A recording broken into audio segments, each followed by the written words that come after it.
the forest and makes things grow. But we're here about mana. So the story, thank you, because we don't know why she's erupting. You have given us part of the answer. She's erupting for our protection. Why do we need protection? There's so many things going on. Okay, so the story.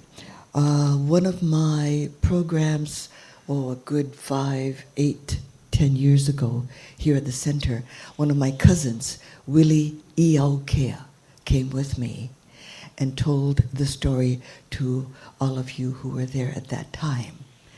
When he was 6 years old, he had a favorite game that he played with his brothers and cousins. They would race each other across the lava. And this was not pa hoi hoi. This was not the smooth, ropey lava. This was ah. It was the sharp. It was a sharp, chunky, boulder-sized. And his relatives had cut a path through the from one end to the other where his Auntie Mary's house was. Now the path was just wide enough for an adult to walk, but 2 little boys could race each other across the path. So he did, and he fell. And he fell on the full of sharp, glassy substances and sharp rocks. And he was badly cut up on his face and his arms and his legs. So he ran, crying, all the way to his Auntie Mary's house, screaming out her name, Auntie Mary, Auntie Mary. She came outside right away, and when she saw him covered in blood, she scooped him up and held him and said to him, "Give it to me, give it to me." And he threw his arms around her neck and he sobbed, and she held him until his sobbing stopped. Because when his sobbing stopped, there was no more pain. She asked, "Give it to me." She told him, "Give me your pain." And so he was able to dry his tears, and she helped wipe off the blood, and she used kukui nut, the meat, plenty of vitamin C, to heal his wounds. The act of saying, "Give it to me," and the act of receiving his pain takes tons of mana. This is a story of mana. Now, what it is, where it is, who has it, how do you get it, how do you use it, can you lose it, where is it contained? I'll go in much more detail this afternoon, but let me begin. At least from the beginning.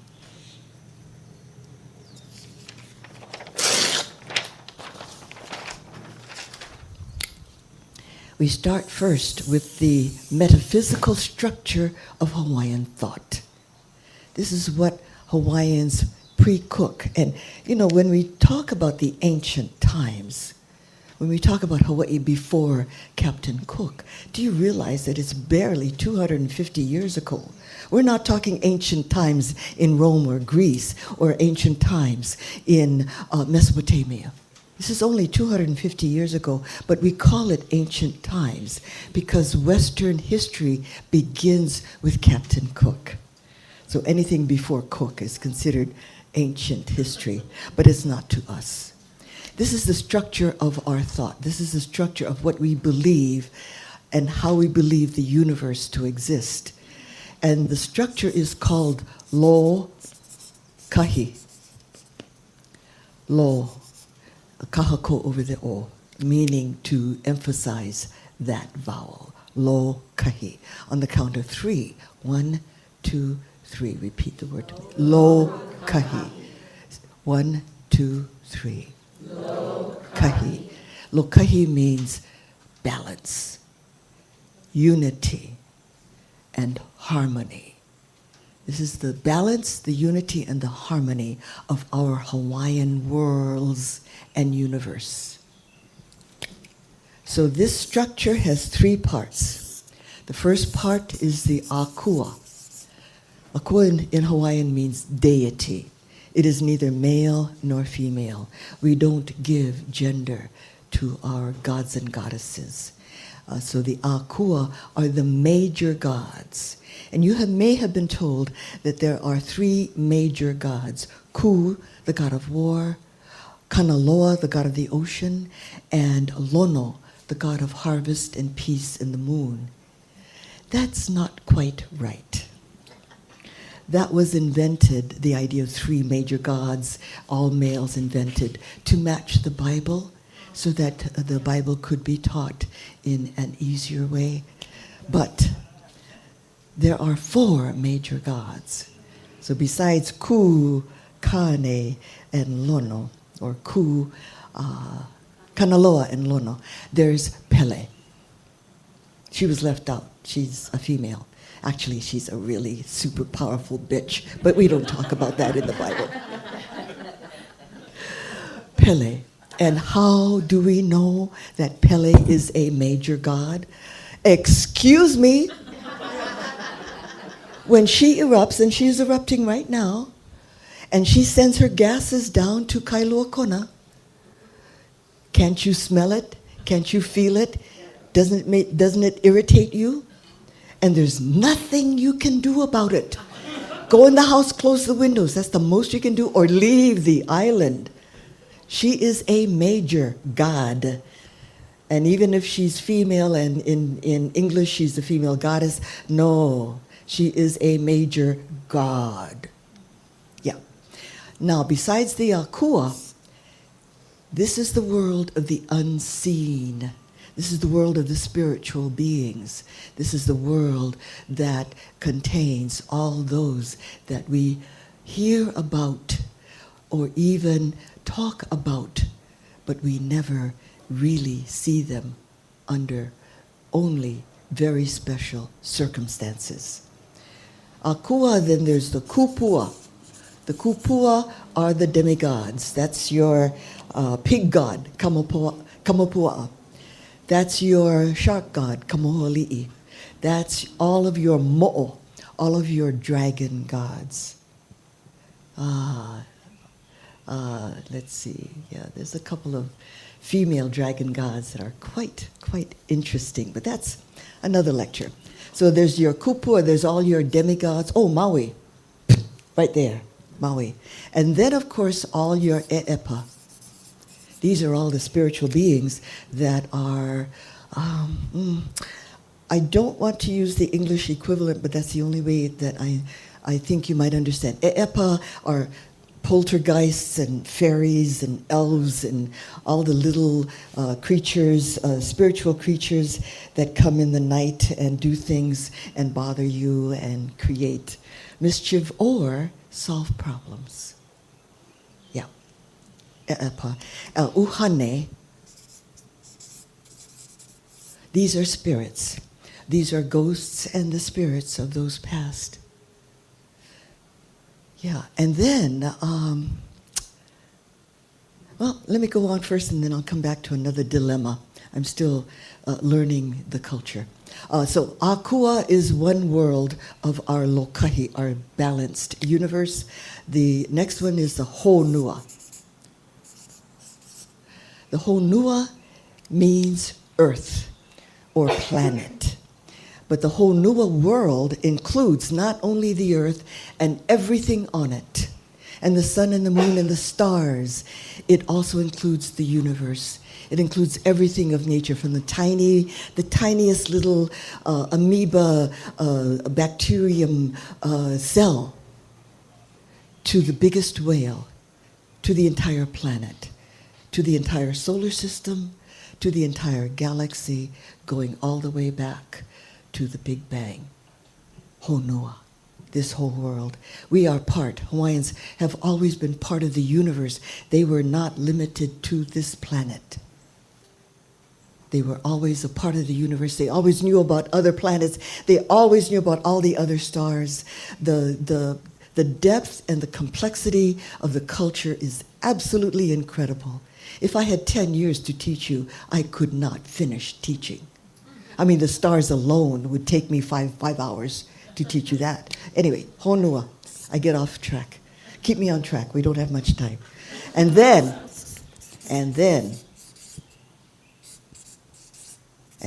the humans. The world of the Kanaka. Kanaka. And there's no gender to the word Kanaka. Kanaka means both male and female, and two-spirit, and transgender, and gay and lesbian, and bisexual and asexual. Any kind of Kanaka, from the very tiny baby to the person who is about to transition. Kanaka. This is the world of the humans. There are two other beings that I'm not sure where to put, but I'm thinking about this. Does anybody know in English what huaka'ipo refers to? Huaka'ipo. Huaka'i. Journey. Po. The darkness of the universe, the dark of the dark, the darkest dark, the night. Huaka'ipo are night marchers. Has anybody heard of Hawaiian night marchers? Ah, yes. See, night marchers are those Hawaiian warriors fallen in battle who have died. And so their kuleana, their responsibility, is to march along certain trails around the earth. See, they were kanaka. Now they're uhane. They're a form of uhane. So I'm thinking about putting huaka'ipo here. You know what? The next time I come, Pasha, I want to do a whole workshop on huaka'ipo and other unseen beings. Nice. So the stories would put hair on your chest.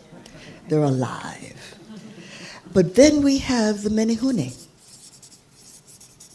And please, do not ever compare menehune to leprechauns. Don't you dare. And if somebody says, oh, yes, oh, you know, yeah, leprechaun, tell them, Auntie Lehua said, absolutely not. Menehune have nothing to do with leprechauns. They are not little people. Bullshit. Anyway, yeah, I want to talk about menehune in another class and why I put it here and not here.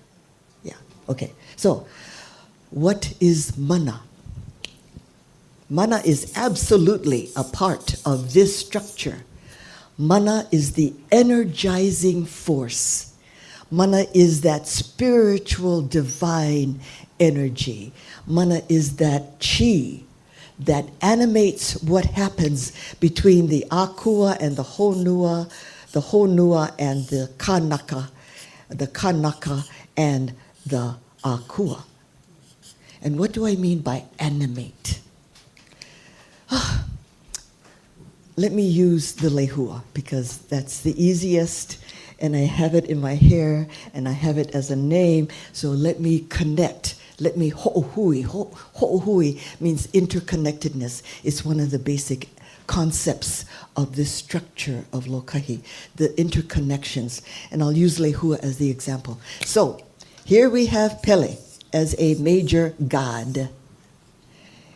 And because the Lehua is the color red, it is dedicated to Pele. It is part of her being.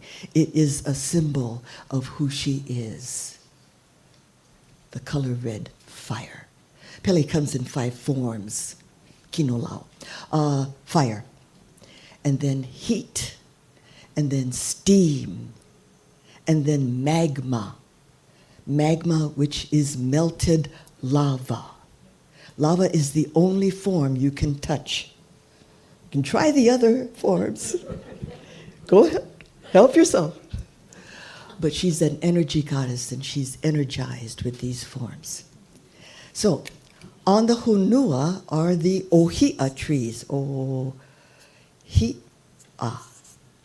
This is the tree that grows the lehua blossom. But the tree itself is actually dedicated to the war god Ku, because the tree, the wood of the ohia is very strong, very thick, very heavy, and makes excellent spears. Also makes excellent posts for the corner of the hale, the house, and the porch. But it's also the spear. And then many of us are named after the blossom, Lehua. Now, part of the connections between Ku and Ohia and Lehua is that in a battle between two opposing forces, the first warrior to fall in battle, the first warrior to die in battle, spills his blood or her blood. We had as many women warriors as men. Because blood is the color red. Lehua is another word for blood. So this first warrior fallen in battle to spill his blood, she is called the Lehua. All fighting stops, both sides come together, and in procession they take the body down to the ocean and they release it to Kanaloa. No other warrior in that battle is honored in this way, no matter which side she came from. She is the Lehua, part of the ohia tree dedicated to the war god Ku. So, when you see the Lehua, you are seeing aspects of Pele and her heat and her fire. You are also reminded that the Lehua comes from the ohia tree, which is dedicated to the war god Ku. And that is all part of who we are. So I am in nature. My name is part of nature. So therefore, I am totally a part of this, and I cannot escape. I am never alone. I am always connected. Even if I live in Albuquerque, New Mexico as an economic refugee, my dreams, the things around me. I have a few stones from Kilauea next to my bed. Don't tell her. From Pele. So this connection is animated, is brought about, is kept alive by mana. Mana is an invisible, pervasive, spiritual, and universal energy. Hawaiians, before Cook, their spirituality was animistic, meaning that everything they saw around them had spirit. Whether it was the tiniest flower that's being that's feeding the bee that goes into the hive, where the honey is made. Even the act of making honey takes mana. The flight of the bee takes mana. The growth of the flower takes mana. Mana is this energizing force throughout all of nature. And humans have it too. And we can lose mana, and we can gain mana, and we can absolutely use mana. I don't know if you ever considered when you read the news, and there's another issue about Hawaiians and bones. You know, the hotel wants to build their property at the edge of the beach, and they dig up a bunch of old bones, and the Hawaiians go bananas. And it's in the newspaper every day, and why are all these people so worried about a bunch of old bones? Just take the bones and bury it somewhere. That's all you have to do. That's what they do on the continent when they happen across ancient bones, is they go and bury it, whether it's ancient or not. For Hawaiians, our mana is contained in our bones, particularly our thigh bones, where the blood is made, our blood that courses. That is where we have our mana. Ivi. This is a okina. This is one of the rare times when the W is a soft V. Eva is the other word I can think of. That's a direction. Ivi. Ivi means bones. And that's where our mana is contained. And it is contained there as long as the bone survives. So that's why all the ancient bones that are dug up, whether deliberately or by accident, is so revered by Hawaiians. Because those bones, even if they're 1,000 or 2,000 years old, they still have mana. And they have the most mana. Those thigh bones have the most mana. So therefore, and the skull. That's why bones are so important, because it is that energy, and that energy is still alive in the bones. It is that energy that manifests and energizes and brings about these connections and the very life. So it's mana that grows things in the forest. It's mana that brings the wave over. It's mana that Auntie Mary had, that she was able to use that spiritual energy to take the pain from her beloved nephew, my cousin Willie. Now that happened, let's see, Willie and I are exactly the same age. And he was 6 years old. That was 1955. Now that's not too long ago for those of us older than 50. Not too long ago. It's still within our lifetime. And that kind of mana continues today. There are so many things that happen on this island. And that mana is the thing that makes it happen. So, I know a lot of you are here, 5 minutes. A lot of you are here because you've come for healing, you've come to be healed, you've come to give healing. So I want to leave you with a question, because mana is in everything. And here's the question I'm going to leave with you.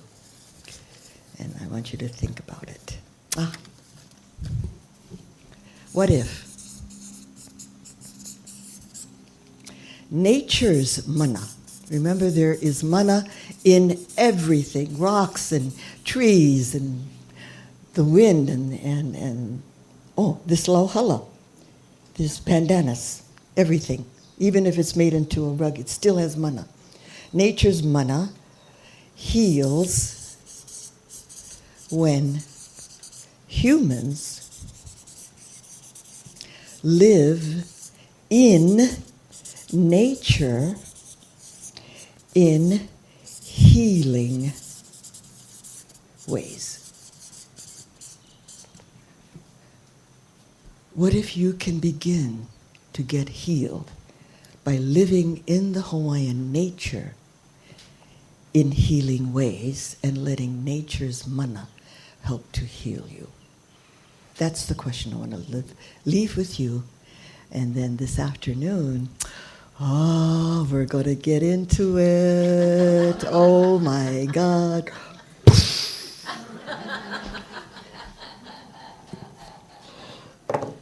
Yeah.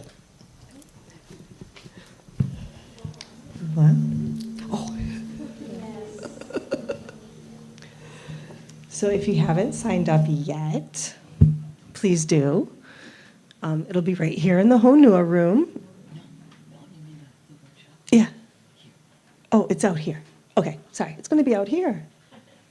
Yay. That's a good question. Yeah, I think, is there a sign-up list? Not really, you just show up. Okay. All right. Do you want to talk about your workshop a little bit? Like how do you just show up? We're going to go yeah, when the service yeah. is over, we're going to go have lunch. We're treating Lehua to lunch up at Ono Home Kitchen. You're welcome to join. And then after the workshop, we'll be here. Yeah, about 1:30. Yeah. Okay. And then, could we have a little music while I send around our blessing bowl? Thank you.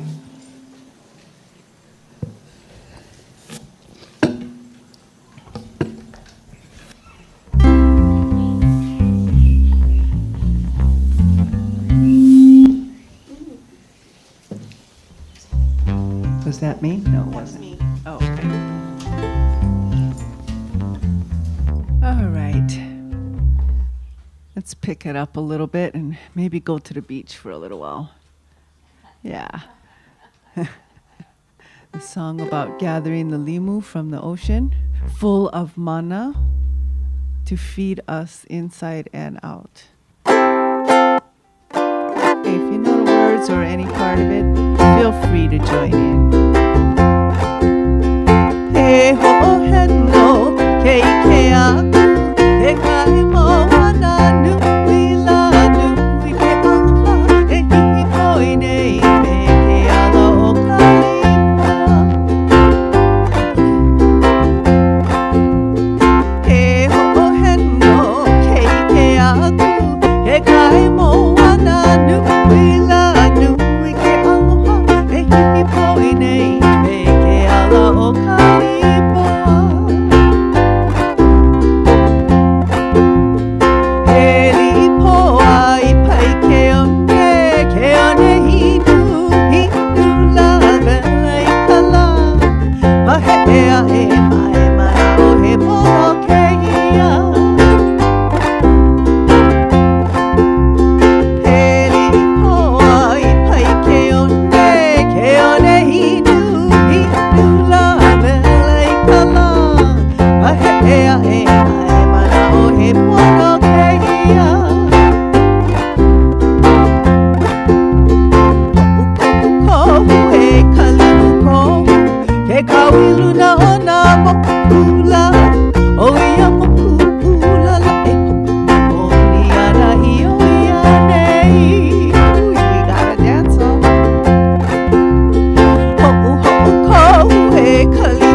Another song? Ka'uluwehi o ke kai. Ka'uluwehi o ke kai, composed by Auntie Edith Kanakaole.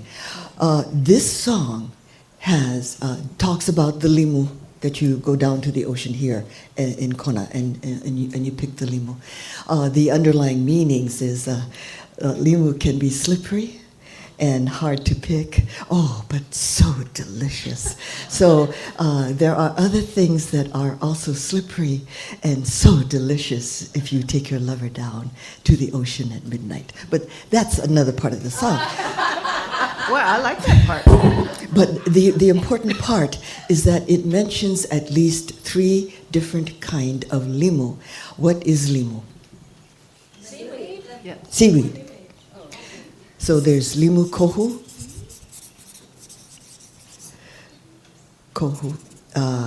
lipoa,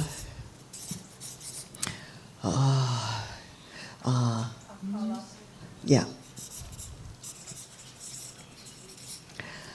The thing is, with climate change and the destruction of the reefs, there's less and less of our limu that are growing. So the problem is if it does not exist in nature anymore, the people forget the name. When you sing the song and you speak and you sing the names, you bring it back alive again and remind us of what we're losing. So many, many, many of these old Hawaiian songs have place names, limu, seaweed names, fish names, mountain names, flower names that we're losing because of the changing environment.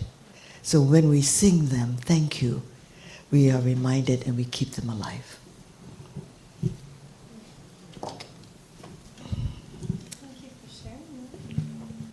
Thank you for sharing that. And since you mentioned seaweed, there was one thing I remember thinking, how did Hawaiians get calcium? Right? Because they ate a lot of fish, and I mean, yes, they ate some of the bones, but seaweed, the limu, is so rich with calcium. And once upon a time, there were over 350 varieties of limu. And we're down to about 12 in existence left. Gosh, so scary. There was a wonderful woman on Maui, and she was a genealogy expert on limu. Wow. On limu. She has also gone to the ancestors, but I just remember, like, what an incredible body of knowledge, all of that. I love limu, that's why.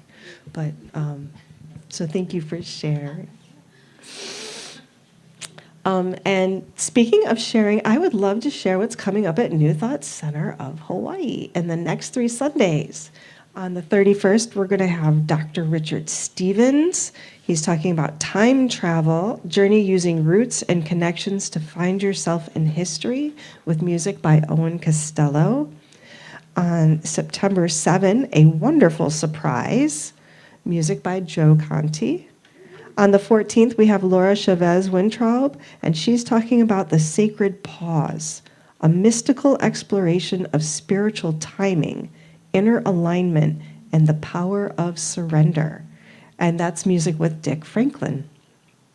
We have our weekly classes, Monday at 4:30 and 5:30, or 4:30 to 5:30, Jinan Wong.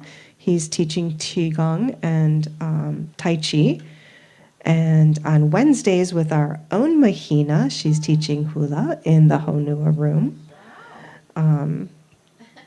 Our monthly events, we have the end of the month potluck, which is next Sunday right after service. And the second Sunday of the month is the crystal bowl meditation from 9 to 9:30. That's before service happens. And that will be on September 14.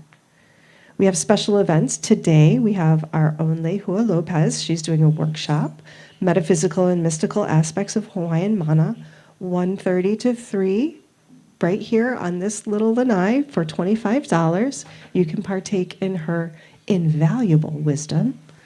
And then on the 14th, Laura Chavez Wintraub is doing an afternoon workshop, Align with the Divine, a soul reset for when life feels uncertain. And like I said, we're going to be hosting Lehua at Ono Home Kitchen. Please feel free to join us.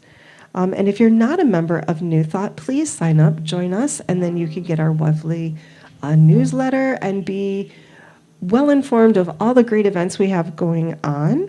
We also have a lovely little box, and if you feel like you would like a little extra prayer support, we have a prayer ministry. You can go ahead and write it down on a piece of paper and put it in the turtle box over there on the side. And the forms are on the round table near the lanai gate, which is right over there, in front of the Hale Makua. Yes, Pasha? Could you take account of who thinks they want to go to lunch so we can give the restaurant an idea of how big a table we need? Okay. Kui Kalima, hold up your hand. Who's going to go? 1, 2, 3, 4, 5, 6. Okay. 7, including me.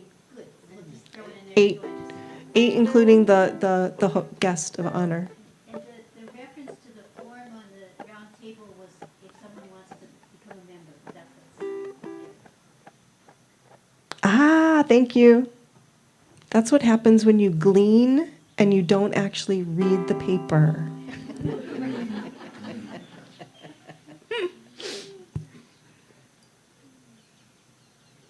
Any last thoughts you want to share, Lehua? We have a no? Okay. My honor and my pleasure being here. Well, thank you. So May let's I just bring say in. one little thing? Oh yeah. Because I was asked to just mention the hula. You mentioned the hula class. So Wednesdays, 4:30. We did take it inside. The wood is a little easier on our feet. It's a class. I have some people that have been with me for years. I have some people that are just starting. I mean, seriously, like just starting. It's at all levels. An easy. We're not going out for the Merry Monarch. So it's. But it's movement. It's a wonderful group of ladies. I have some young, some old. It's just a hodgepodge, old time school. We didn't separate everybody. We put them all together and had those who knew more help the ones. And so it's just kind of that. It's a fun thing to do. 4:30 anyway was the main thing. So it's open.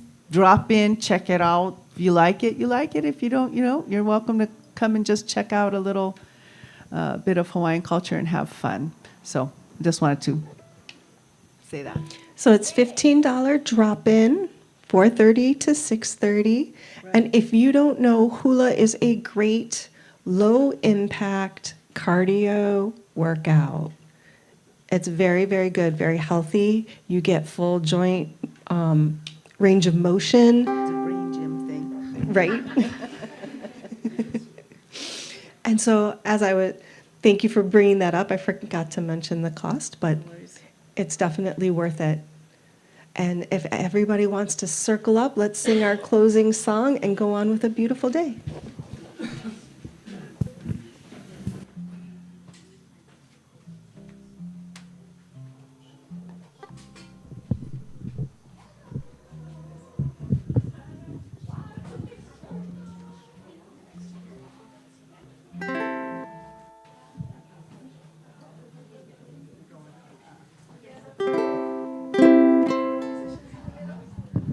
Kind of, sort of. See you,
picture.